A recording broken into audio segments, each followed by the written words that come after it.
Mengapa banjaran Titiwangsa sangat penting bagi Semenanjung Malaysia?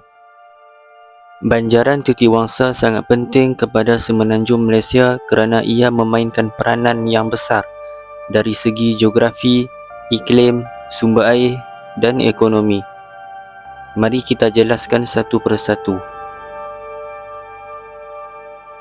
Banjaran gunung utama yang memanjang dari utara Thailand ke selatan negeri Sembilan. Ia menjadi sempadan semula jadi antara negeri-negeri di pantai barat dan pantai timur.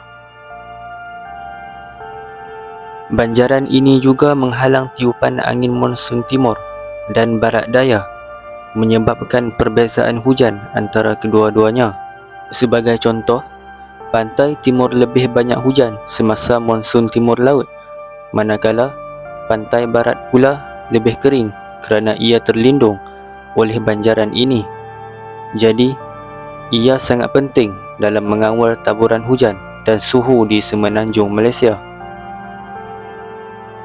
Kawasan ini juga diliputi oleh hutan hujan tropika tebal, menjadikan ia habitat kepada pelbagai flora dan fauna, termasuk harimau Malaya, gajah, tapir dan burung enggang. Ia juga sebahagian daripada koridor ekologi pusat yang penting untuk pemeliharaan hidupan liar.